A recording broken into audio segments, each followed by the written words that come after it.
You don't have a family of your own anyway, so it works out. That's what my mother said.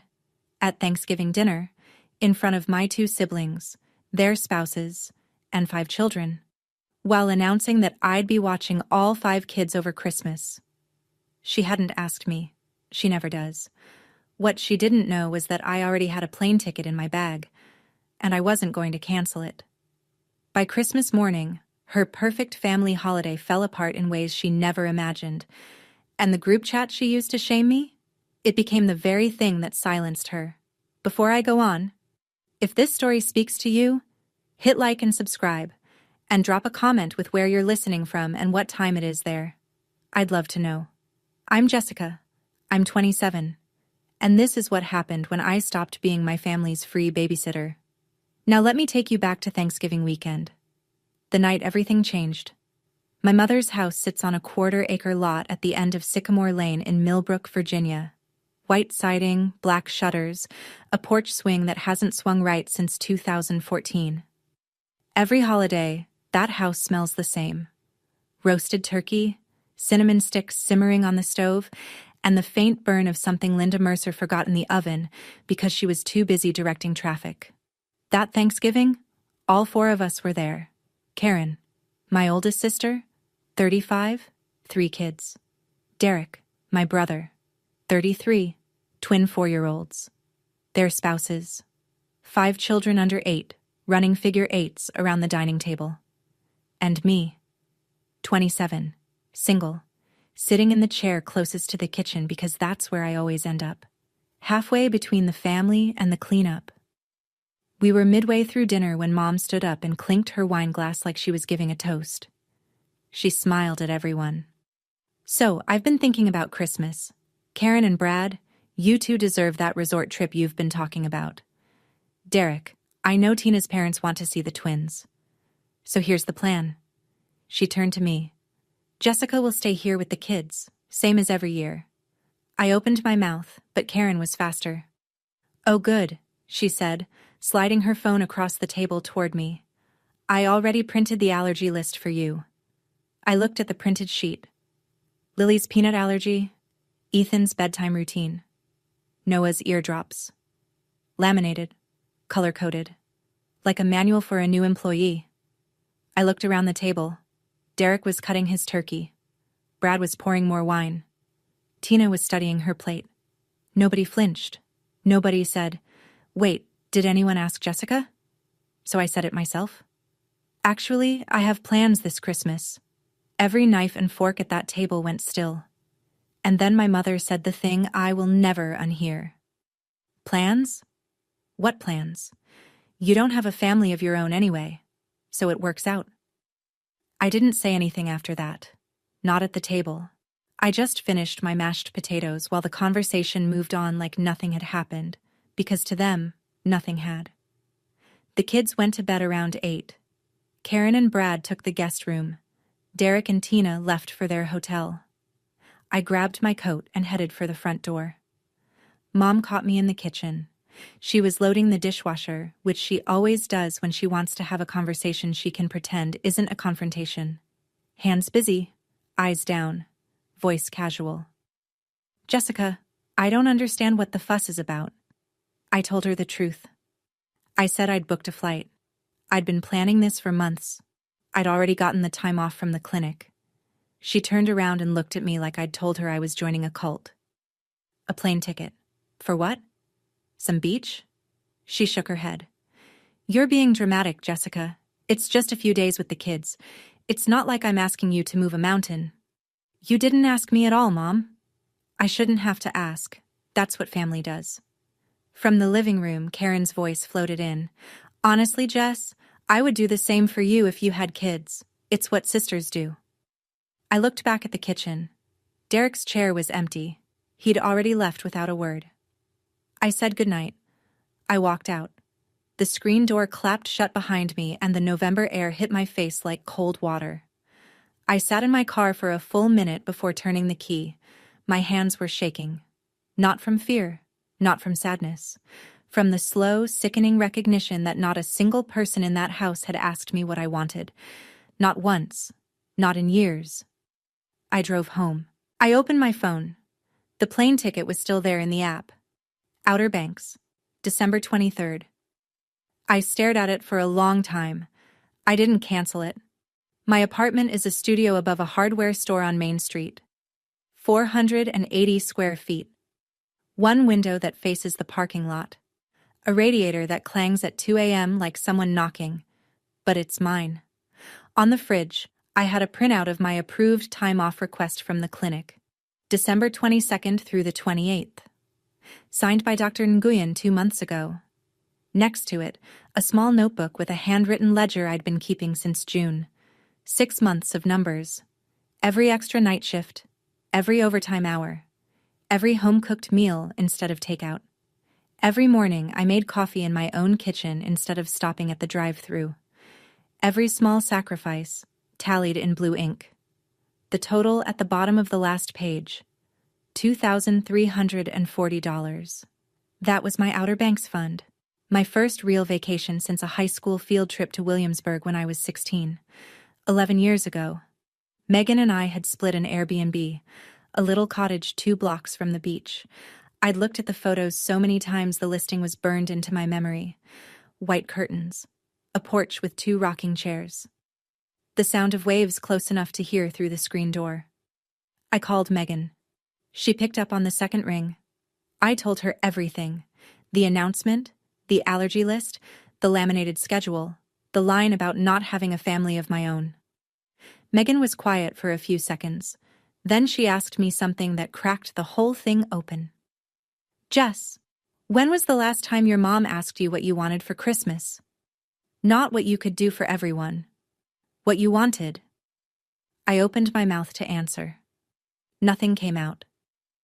I scrolled through years of memory and came up empty. That's your answer, Megan said.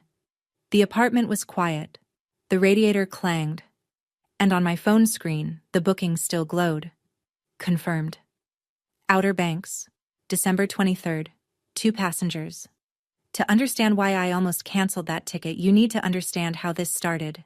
Not with a single moment, but with a pattern. One that took root so quietly I mistook it for normal. 4 Christmases ago. I was 23, fresh out of nursing school, working my first real job at Millbrook Family Health. Karen had just had Lily, 7 pounds, 2 ounces, colic that could wake the neighbors. She and Brad were running on fumes. Mom pulled me aside on Christmas Eve. She had that soft voice she uses when she's already decided something but wants you to think it's your idea. Honey, Karen needs a break. You're so good with kids. Can you just watch Lily for a few hours on Christmas Day so we can all enjoy dinner? A few hours? That's what she said. I still have the text message in my phone from that morning. Just a few hours, honey. You're the best. A few hours turned into the whole day. Lily screamed through lunch, screamed through dinner. I walked her up and down the hallway while everyone else sat around the table pulling crackers and passing the gravy. At 10 p.m., I ate leftover turkey alone in the kitchen. Cold plate, quiet house. Everyone had gone to bed or gone home. I washed my plate. I wiped down the counter. I drove home. The next morning, Karen called. Did Lily sleep through the night after you left? She didn't ask if I'd slept. She didn't ask if I'd eaten. She didn't say thank you, and I didn't think anything of it. Not then. I told myself Karen was exhausted, that Mom needed help, that this was what good daughters do. I believed it. That was year 1. The mold had been poured, and I didn't even notice. Year 2, the roster doubled. Karen had Ethan by then, a newborn who only slept in 20-minute bursts. Derek and Tina had the twins, Mason and Harper, barely 4 months old. Christmas at Mom's house now meant 4 children under 3, and 1 babysitter. Mrs. Karen and Brad went to a spa day on the 24th. Just a few hours, Karen said. They came back at 9 p.m. Derek and Tina said they needed to run out for last-minute shopping. They vanished until dinner. Around 3 in the afternoon, I ran out of diapers. I texted Karen. She Venmo'd me $50 with a single emoji. A hugging face. No, thank you. No, I owe you one. Just $50 and a digital hug for a full day of managing 4 infants alone in a house that smelled like spit up and gingerbread. Year 3 was worse. Karen was pregnant with Noah. She was on bed rest by Thanksgiving, so the Christmas setup started earlier. Mom called me the first week of December. "We need you at the house by the 23rd. Karen can't do anything this year." I tried. I said, "What if Karen and Derek each take a day? I'll take one day. They take the next. We rotate." Mom's answer was immediate. "They have spouses to spend time with, Jessica. You'll understand when you have someone." That sentence landed like a slap wrapped in tissue paper. Soft delivery. Hard truth underneath. I was chosen because I was alone, not because I volunteered. That year, I canceled Christmas Eve plans with friends. I texted Megan at 11 p.m. from Mom's couch, surrounded by sleeping toddlers. "Rain check again, family stuff." Megan's reply came fast. "Jess, this is the 3rd year." 3 words. And I almost heard it. Almost. Year 4 broke something in me. Not loudly, not all at once. More like a hairline fracture you don't feel until the weight hits just right. 5 kids now. Lily was 6. Ethan was 4. The twins were 3. Baby Noah had just turned 1 and was cutting molars, which meant he screamed like the world was ending every 90 minutes. Karen and Brad flew to a resort in Shenandoah Valley. 3 days. Derek and Tina drove to Tina's parents. 2.5 days. Mom stayed at the house but spent most of her time cooking, hosting neighbors, and making the dining room look like a magazine spread. I was alone with 5 children for 3 days straight, sleeping in the kids' room on an air mattress that deflated by 2 a.m. On day 2, Noah spiked a fever, 102 degrees. I called Karen. No answer. She was at the spa. I called Mom, who was downstairs icing a cake. "Just give him Tylenol. You're a nurse, Jessica." I loaded 5 children into my car and drove to urgent care. Noah in his car seat screaming. The twins buckled in behind me, kicking the back of my seat. Lily holding Ethan's hand, asking me if Noah was going to be okay. The copay was $180. I paid with my debit card. Nobody offered to pay me back. When Karen got home on the 26th, tan and rested, she asked, "Is Noah okay?" I said yes. She reached into her bag and pulled out a candle. "We brought you this from the gift shop." A $12 candle. For 3 days of solo childcare, a fever scare, and a $180 urgent care bill. I drove home that night and sat in my car in the apartment parking lot for 20 minutes. I didn't cry. I didn't call anyone. I just felt something close quietly inside me. Like a door shutting, not slamming, just clicking shut the way a latch does when you finally let it go. That was the Christmas that changed something in me. Not anger, something quieter. The thing about being the reliable one is that people stop seeing you. They see what you do. They see the hands that fold the laundry and the car that shows up on time and the voice that says okay on the phone. But they stop seeing the person behind all of it. It wasn't just Christmas. Every time Mom needed a ride to the eye doctor, she called me, not Karen, who lived 15 minutes closer. Not Derek, who worked from home on Fridays. Me, because I was the flexible one. Every holiday, I was the one who drove over the day before to clean the house, set the table, arrange the guest towels. Karen showed up with a store-bought pie and a smile. Derek showed up with nothing and nobody questioned it. Mom introduced me to neighbors the same way every time. "This is my youngest. She's always so helpful." Not, "She's a registered nurse." Not, "She just got promoted." Just helpful. Like a household appliance with a name. And when I graduated from my RN program, cap, gown, the whole thing, not one of them came. Mom had a migraine. Karen said Lily had a playdate. Derek said he forgot the date. Megan was the only person there. She brought flowers and took a photo of me holding my diploma in the parking lot. I still have it. It's the only graduation picture I own. That night, I opened the family group chat. Mercer family.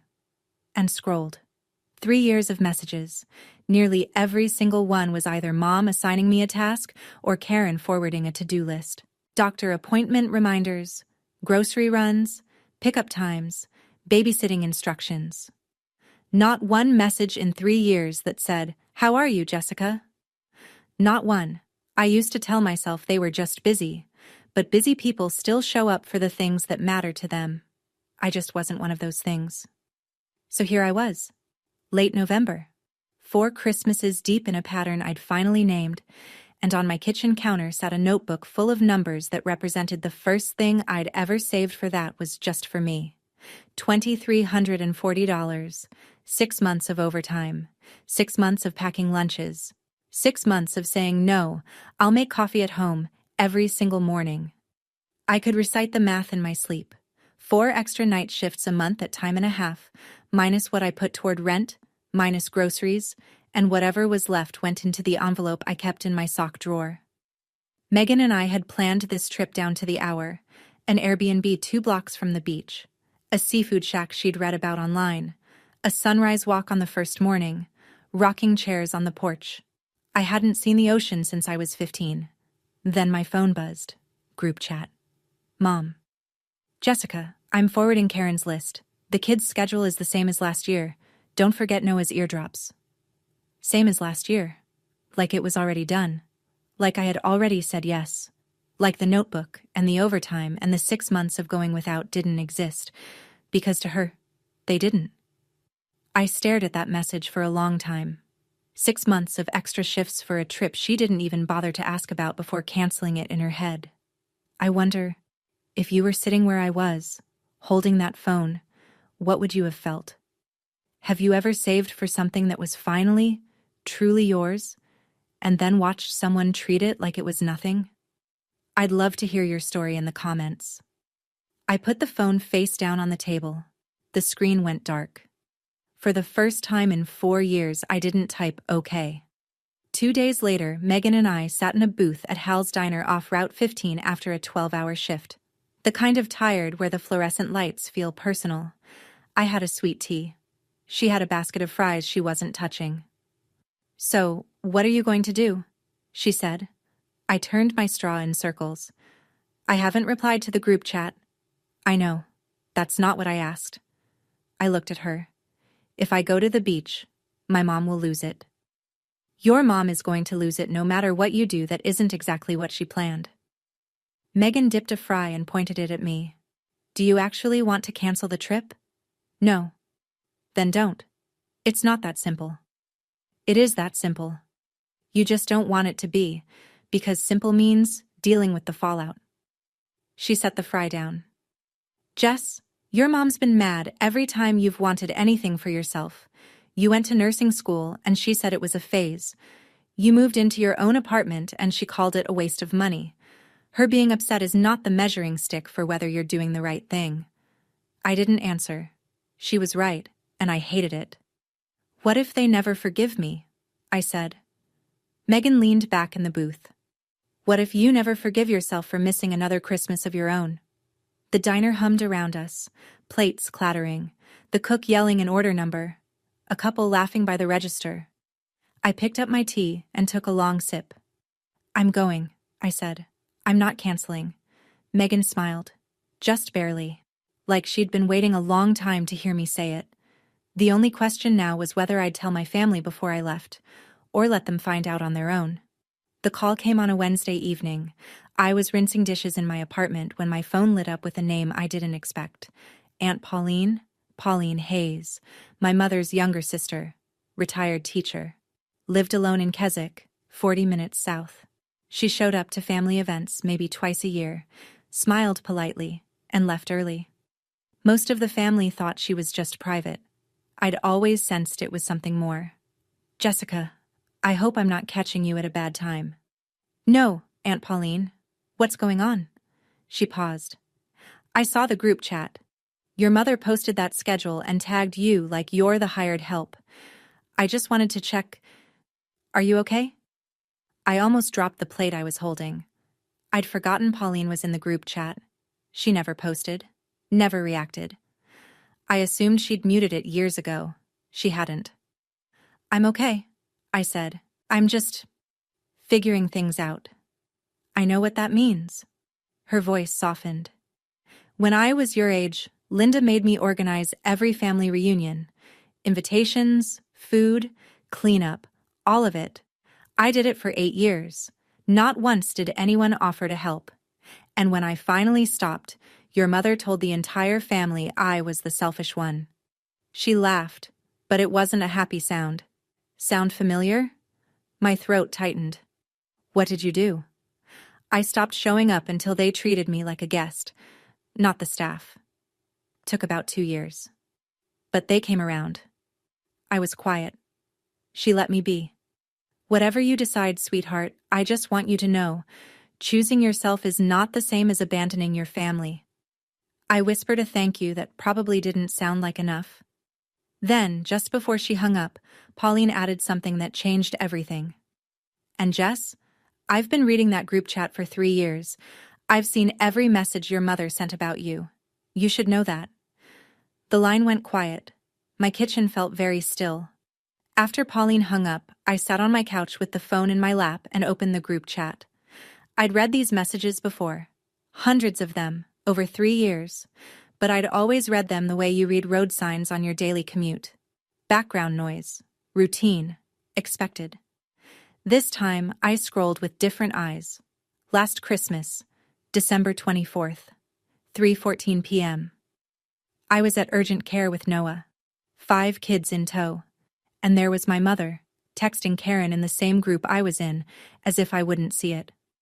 She's fine. She likes feeling needed. It gives her something to do. Karen's reply, 2 minutes later. Loyal, true. Better than her sitting alone in that little apartment. I kept scrolling. 2 years ago, the week after I'd suggested rotating babysitting duty. Mom to Karen. I'll handle Jessica. She'll come around. She always does. And then the most recent one, sent the night after Thanksgiving, less than 3 weeks ago. I'd gone home. I'd sat in my car with shaking hands. And while I was driving through the dark, my mother had typed this to Karen. Jessica doesn't have a real life anyway. She should be grateful we include her at all. I read it once.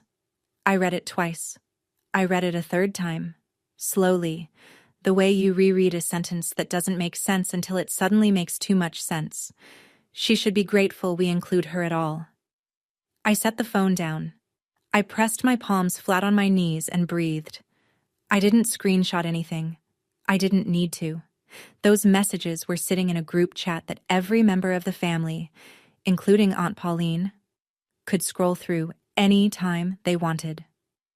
I picked the phone back up and called Megan. 1 sentence. We're going, and I'm not telling anyone. The next 2 weeks were the strangest of my life. I went to work. I came home. I cooked dinner. I replied to texts from friends. And the whole time, I carried a secret that sat in my chest like a warm stone. The group chat kept pinging. Mom sent updates almost daily. Noah's nap schedule, Ethan's new food sensitivity, the brand of wipes Lily preferred. Every message was addressed to me, but none of them were really for me. They were instructions. Dispatches from a general to a soldier who hadn't been asked if she wanted to enlist. I read them all. I didn't reply to any of them. I just tapped seen and moved on. At home, I packed my bag slowly. 1 carry-on, sundresses, a swimsuit, sandals, a paperback I'd been meaning to read since the summer. I put my out-of-office on at the clinic. I confirmed the Airbnb.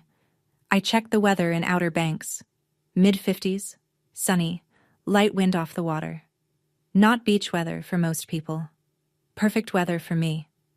1 week before Christmas, Mom called. So you'll be at the house by noon on the 23rd, right? Karen's flight is at 3. She needs to leave by 1. I held the phone against my ear and looked at my suitcase sitting by the door. I'll let you know, Mom. Silence. What do you mean, let you know? It's Christmas, Jessica. I'll let you know. I could hear her breathing. I could hear the gears turning. The recalculation, the irritation, the barely controlled need to say something sharp.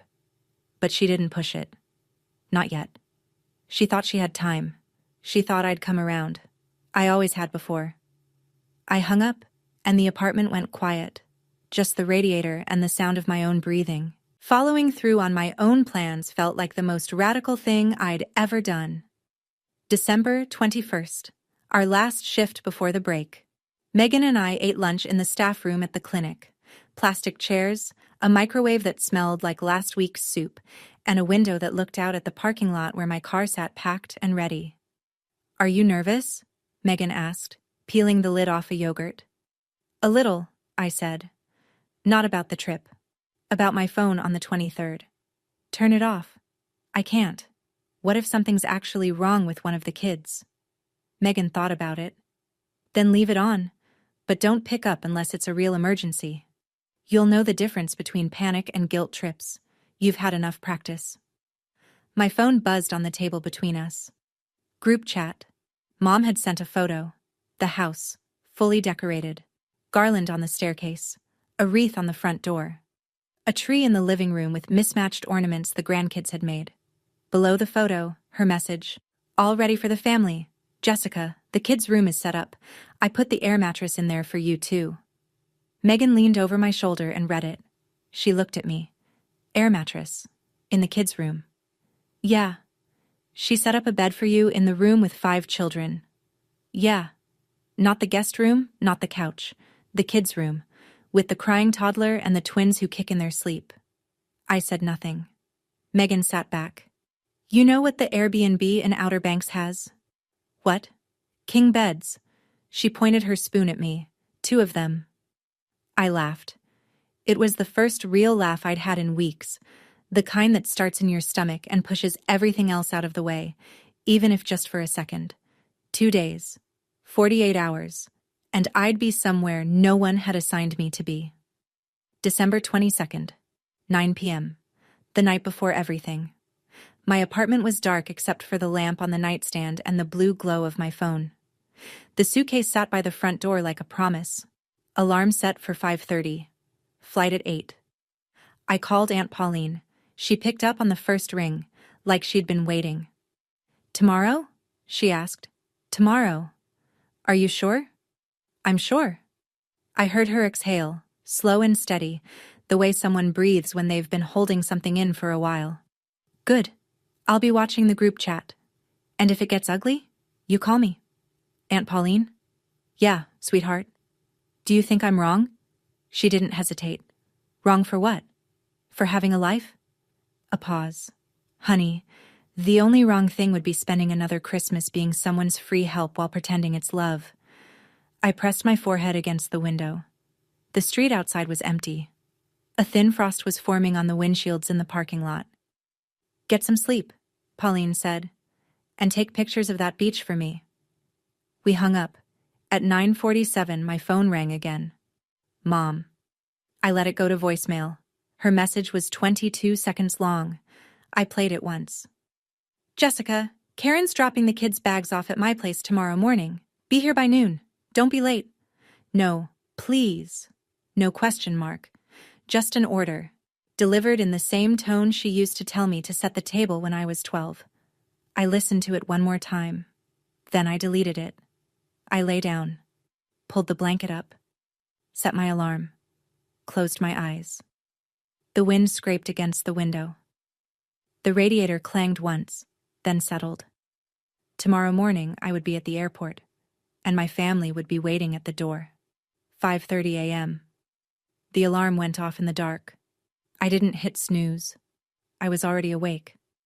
I'd been lying there since 5, staring at the ceiling, listening to my own heartbeat, waiting for the guilt to come crawling in. It didn't. I showered, dressed. Jeans, a light sweater, my good boots. I looked at myself in the mirror over the bathroom sink and saw someone I almost didn't recognize. Not because I looked different, but because I looked ready. Megan pulled up at 6:15, headlights in the dark. I locked my apartment, wheeled my suitcase down the stairs, and loaded it into the trunk of her car. The morning air was sharp enough to sting. "Ready?" she said. "Ready." We drove to the airport in the kind of quiet that doesn't need filling. The highway was mostly empty. A few trucks, a couple of early commuters. Christmas lights blinked from the houses along Route 29. At the airport, everything moved in a blur. Check-in, Security. Gate B7. 2 seats by the window. At 8 a.m., my phone lit up. Group chat. Mom. Good morning. Karen's dropping the kids at 10. See you at noon. An exclamation point. A smiley face. She had no idea. I read the message. Megan glanced at my screen but didn't say anything. She opened her book. I put the phone in my bag. At 8:20, they called our boarding group. I handed over my pass, walked down the jetway, and found my seat. Window side. The engines hummed. The cabin lights dimmed. And then we were moving. Rolling. Tilting. Lifting. I looked out the window as the ground got smaller. Somewhere down there, my mother was setting out juice boxes for 5 kids and saving me a spot on an air mattress. Above the clouds, it was nothing but sun. We landed just after 10. Outer Banks smelled like salt and pine, nothing like Virginia in December.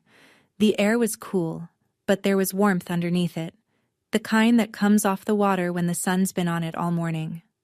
Megan picked up the rental car. I turned my phone back on. 6 missed calls from Mom. 3 from Karen. 1 text from Derek. Hey, where are you? Mom's calling me. The group chat had gone from quiet to detonation. 11:58 a.m.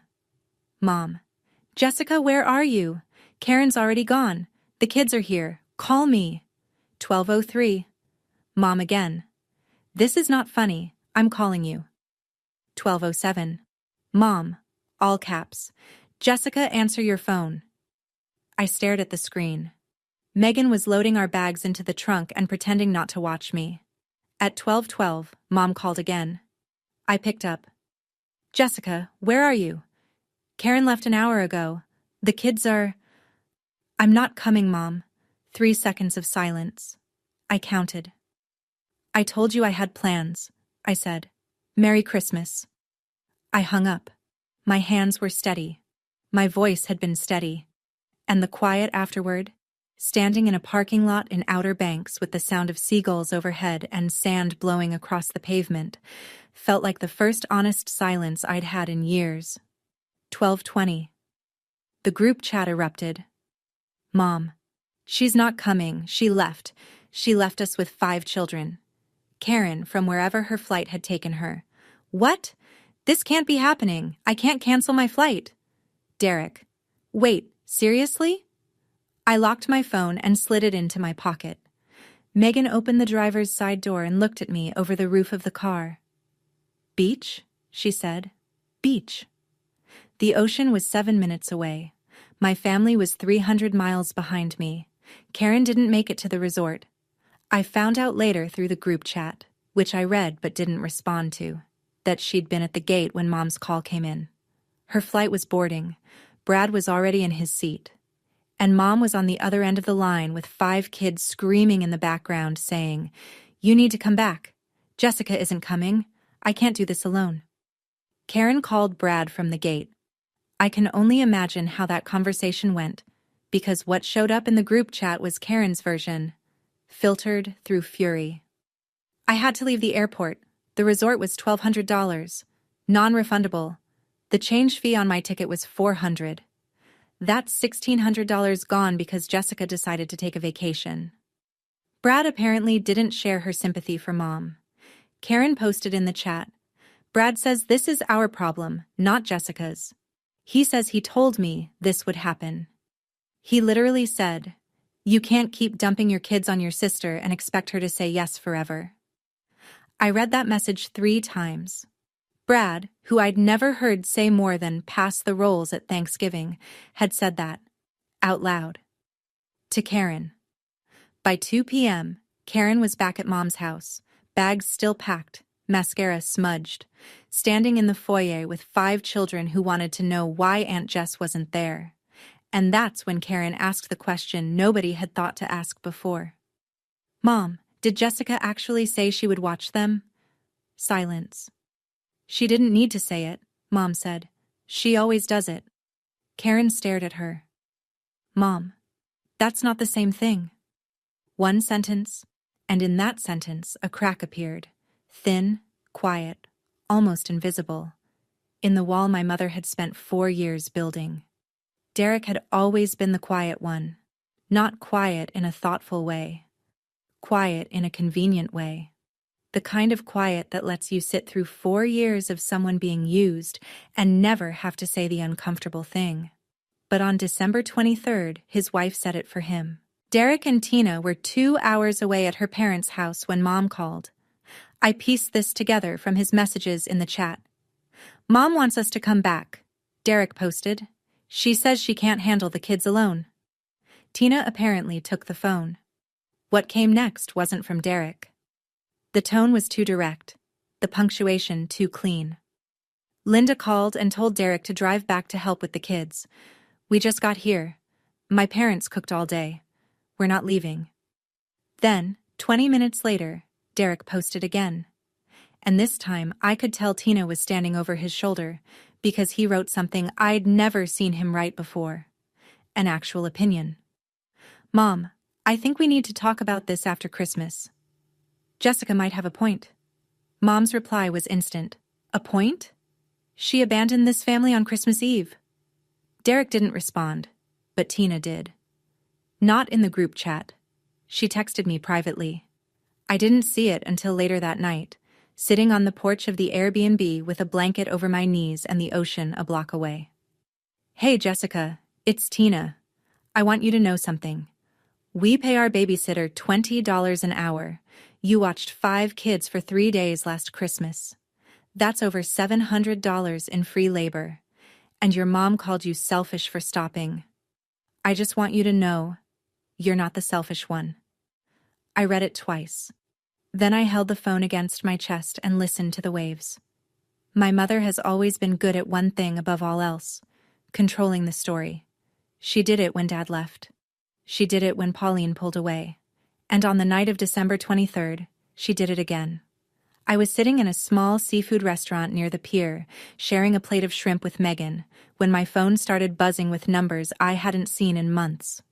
Uncle Ray, Aunt Donna, a cousin from Roanoke I hadn't spoken to since last Easter. Uncle Ray's text. "Jessica, your mother says you walked out on the family? That doesn't sound like you. Call her." Aunt Donna. "Honey, it's Christmas. Whatever happened, family comes first." A cousin I barely knew. "Heard you ditched the kids? That's cold, Jess." Mom had called them. Every one of them. She'd gone down her contact list like a general rallying troops, and she'd told them her version. The one where I vanished without warning, abandoned 5 helpless children, and ruined Christmas because I wanted a beach vacation. She left out the part where she never asked me. She left out 4 years of unpaid babysitting. She left out the air mattress and the urgent care bill and the group chat messages she thought nobody was reading. Megan watched me scrolling. "What are you going to do?" "Nothing. Not tonight." I set my phone face down on the table and picked up a shrimp. My mother had spent 30 years building the story of who she was, the sacrificing mother, the selfless matriarch, and I'd spent 27 years being a supporting character in it. For the first time, I wasn't playing my part. And she couldn't handle that the show wasn't going the way she directed. But she forgot one thing. Aunt Pauline was in that group chat. And Pauline had been reading every word. At 10:14 p.m., a private message from Pauline. "Your mother called Ray and Donna. She's telling everyone you abandoned the kids. I'm not going to sit here and watch her rewrite history. With your permission, I'd like to say something at the video call tomorrow." I replied in 4 seconds. "Say whatever you need to say, Aunt Pauline. Just tell the truth." Christmas morning. I woke up to sunlight coming through white curtains and the sound of the ocean. Not an alarm. Not a child crying. Not my mother's voice calling from down the hall. Just waves. Slow, steady, unhurried waves. Megan was already up, padding around the kitchen in socks, making coffee in the little French press that came with the Airbnb. The cottage smelled like fresh grounds and sea air. I sat on the porch in a hoodie with my hands wrapped around a warm mug, and for a full 5 minutes I didn't look at my phone. It was the first Christmas morning in 4 years that I woke up without an alarm someone else set for me. 300 miles north, the other Christmas was happening. I know this because the group chat was still open, still running, still loud. 6:18 a.m. Hey, Linda. The kids are already up. Lily wants to open presents. I can barely keep up. 7:45. Karen. Mom, just let them open the gifts. I'll sort through later. 8:10. Karen again. Noah's crying again. Did you give him the eardrops? 8:30. Linda. I don't know where the eardrops are, Karen. By 9, Karen and Linda were arguing in all caps about who forgot to pack Noah's medication. Brad had texted Karen a single line that showed up in a screenshot she accidentally posted. This was supposed to be our vacation. The chaos I'd been managing alone for 4 years was now distributed among the people who'd created it, and they were drowning. Then, at 9:12, a private message from Derek. Hey, Merry Christmas. I hope you're having a good time wherever you are. A pause. Then a second message. I'm sorry I never said anything. I read it. I didn't reply. Not yet. But something in my chest loosened. Small. Quiet. Like a knot coming undone. Every Christmas at 3 p.m. the Mercer family does a video call. It's been tradition since Uncle Ray figured out Zoom during the pandemic. 15 people. 4 households. 1 hour of forced cheer and someone's kid knocking over the camera. I almost didn't join, but Megan looked at me and said, You're still family, Jess. You just changed the terms. So at 3:02 I tapped in, the screen filled with faces. Uncle Ray and Aunt Donna in their den, a fire in the background. 2 cousins from Roanoke waving, Derek and Tina at her parents' kitchen table. Karen, sitting on the couch at Mom's, eyes red, baby Noah on her lap. And Mom, front and center, Christmas sweater, lipstick on, camera angled just right. Even in crisis she was staging the shot. Then my square appeared. Me, on a porch, in a t-shirt, with the ocean behind me. The reaction was immediate. Oh, look who decided to show up, Mom said. From a beach, no less. Uncle Ray cut in. Linda, let it go. It's Christmas. Let it go? Mom's voice went sharp. She left 5 children without a sitter. On Christmas Eve? Do you know what kind of person does that? I didn't flinch. I'd had 24 hours to prepare for this. Mom, you never asked me to babysit, I said. You told me I was going to. I had plans. I told you I had plans. You ignored me. Plans? A vacation? Over family? When was the last time anyone in this family asked me what I wanted for Christmas? Nobody spoke. 2 seconds. 3. And then, from a small square in the bottom corner of the screen, Aunt Pauline unmuted herself. Linda, she said, I think it's time we talked about this honestly. Every face on that call went still. Pauline's camera was angled slightly upward. You could see the ceiling fan in her living room turning slowly behind her. She was wearing a gray cardigan, reading glasses pushed up on her forehead. Calm the way only someone who's been thinking about this for a long time can be calm. Linda, I love you, she said. You're my sister. But I've been watching what you do to Jessica for 4 years, and I watched you do the same thing to me for 8 years before that. Mom's face tightened.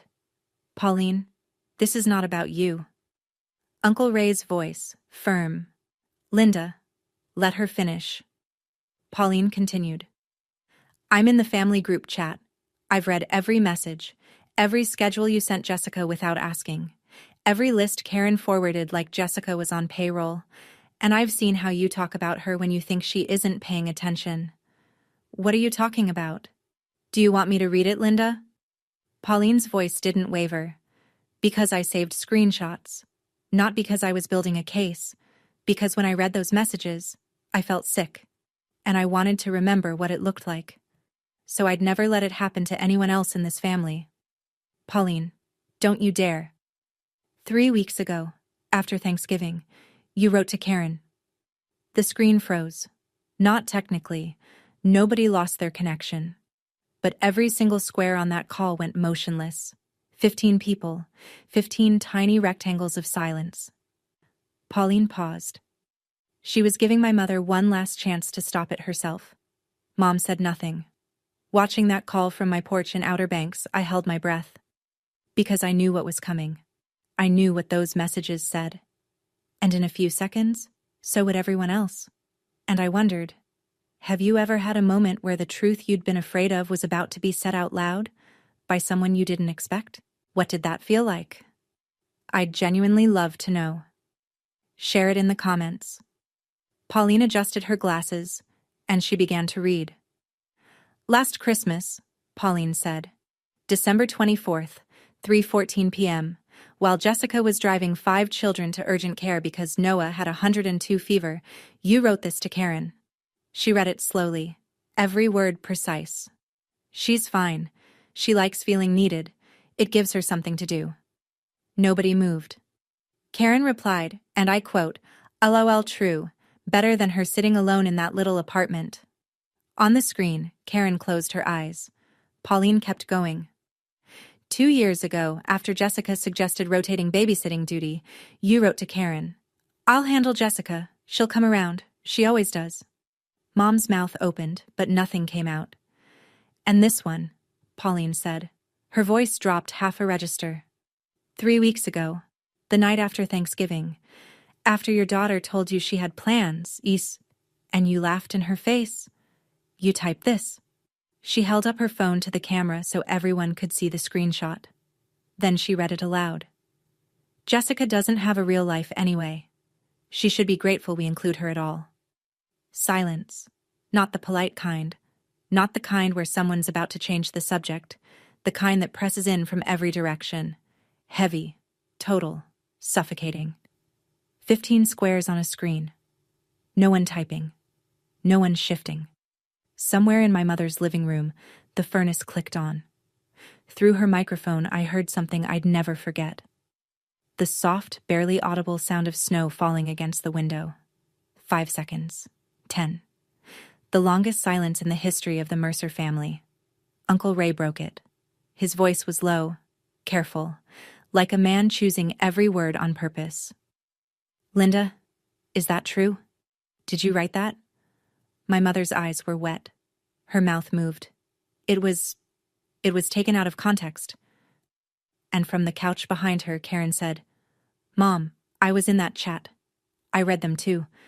They weren't out of context. What happened next was a masterclass in a person running out of weapons in real time. Mom tried guilt first. She always does. I raised those kids alone, she said, her voice cracking. After their father left. 18 years. No help. No breaks. And this is how you all repay me? By ganging up on me on Christmas Day? Aunt Donna, calm as glass. Linda, nobody is ganging up on you. But what Pauline just read? That's not how you talk about your own daughter. Mom pivoted. Gaslight. Second weapon. Jessica is being dramatic. She's always been the sensitive one. One vacation and suddenly the whole family is against me. Derek, who hadn't spoken up for me once in 4 years, unmuted himself. Mom, she's not being dramatic. His voice was halting, like a man unlearning silence in real time. She asked us to take turns 3 years ago. We all said no. I said nothing. That's on me. Mom stared at his square on the screen. Then she turned to Uncle Ray. Social pressure. Her last play. Ray, you're her uncle. Tell her she's wrong. Tell her family comes first. Uncle Ray didn't blink. Family does come first, Linda. That includes Jessica. And from what I'm hearing, she hasn't come first in a long time. That's when Mom started crying. But even through the tears, even through the shaking, I noticed what she did next. She turned her camera toward the living room, where 5 children sat on the carpet surrounded by wrapping paper. Look at them, she said. They're confused. They don't understand what's happening. This is what Jessica did to them. From somewhere behind the camera, Karen's voice. Tired, raw, done. Mom, stop. Jessica didn't do this. We did. The screen flickered. Karen had moved. and my mother sat alone in the frame, crying into the silence of her own making. I hadn't said a word during any of it. I'd watched from my little square on the screen, the ocean behind me, the wind in my hair, 15 faces staring at a truth that had been sitting in plain sight for years. I hadn't needed to say anything. The messages said it. Pauline said it. Even Karen said it. But now the call had gone quiet, and every rectangle on that screen was looking at me, waiting. So I spoke. "Mom, I love you. I love this family." I kept my voice level. Not angry, not shaking, just clear. "But I spent 4 Christmases being your babysitter. I paid $180 for Noah's urgent care visit that no one reimbursed. I slept on an air mattress in the kids' room.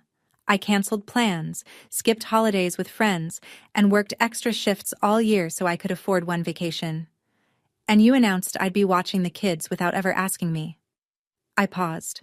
The wind caught my hair. The waves were there, behind me, steady and indifferent.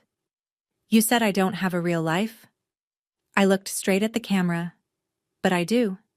It's just that none of you ever thought to look." Nobody spoke. "I'm not angry," I said. "I'm just done being the person who gives up her life so everyone else can enjoy theirs.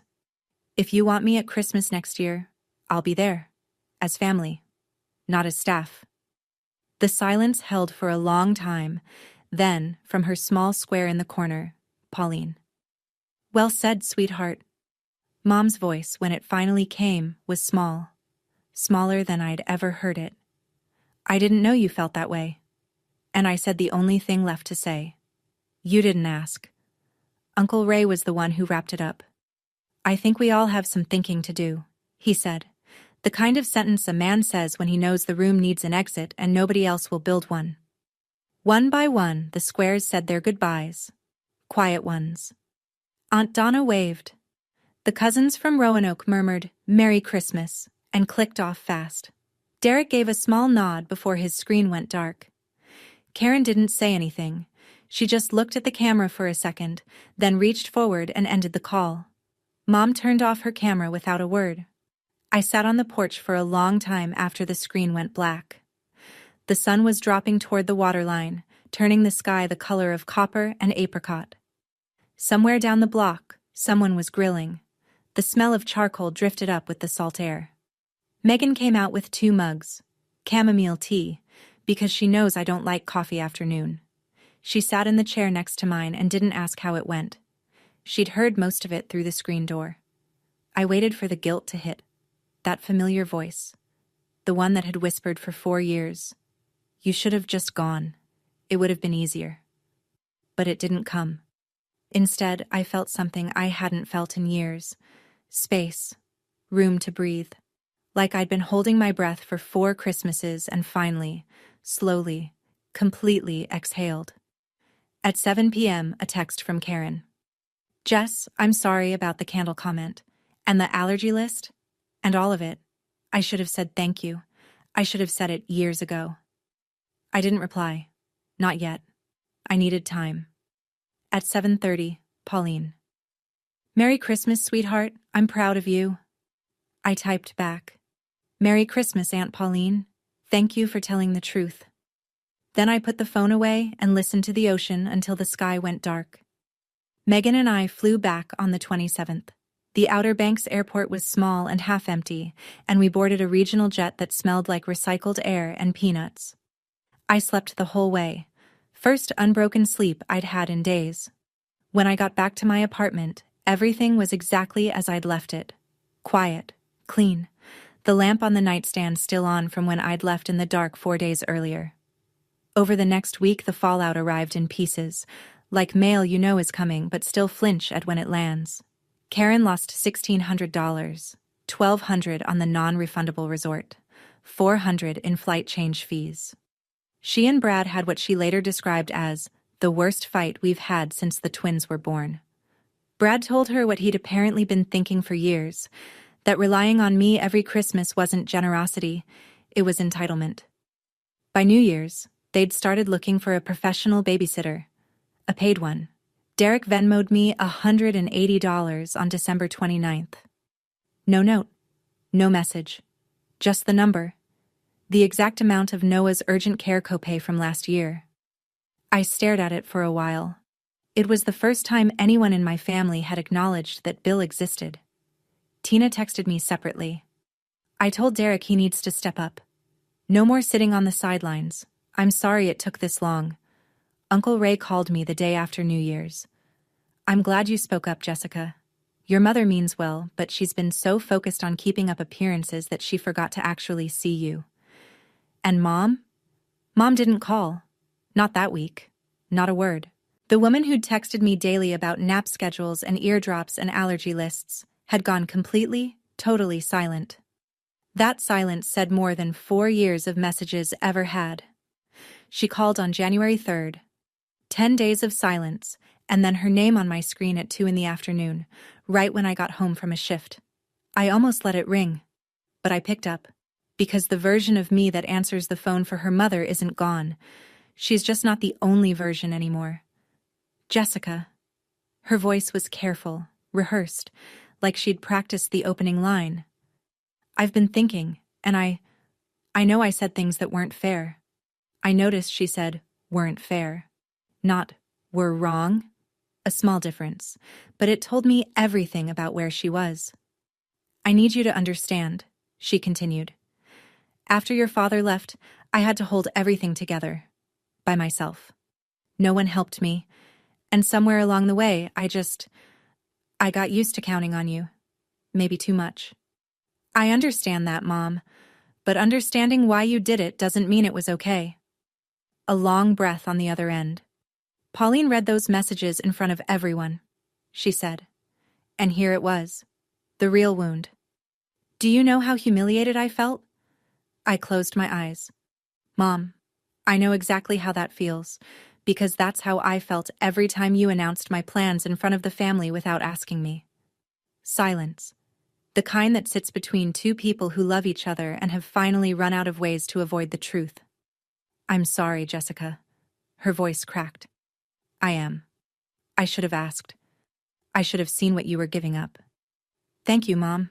That means a lot. I meant it. I also meant what came next. But things are going to be different now. I'll visit when I can. I'll help when I choose to. But I'm not the default babysitter anymore. A pause. Long enough that I heard the kitchen faucet dripping on her end. Okay, she said. Just that. Quiet. Uncertain. Not comfortable yet. But a door. Cracked open.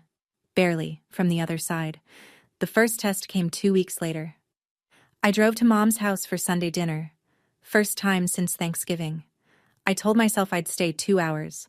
I set an actual timer on my phone. Not because I wanted to be rigid, but because I needed to prove to myself that I could leave on my own terms. The house looked the same. Christmas decorations still up because Mom always waits until mid-January. The porch swing. The black shutters. The wreath on the door. But something was different. When I walked in, the table was set for 2. Not 10. Not 5 kids and an air mattress. Just 2 place settings, 2 glasses of water, and the smell of chicken pot pie. My favorite. Not Lily's. Not Ethan's. Mine. Mom didn't say much. She moved around the kitchen a little slower than usual, a little quieter. She asked me about work. She asked about Megan. She didn't mention babysitting or the video call or the beach. We ate. We talked about small things. The neighbor's new dog, the ice on the roads, whether the diner on Route 15 had changed their menu. It was careful, like 2 people relearning the shape of a conversation they'd been having wrong for years. I stayed an hour and 45 minutes. Then I stood up, kissed her on the cheek, and drove home.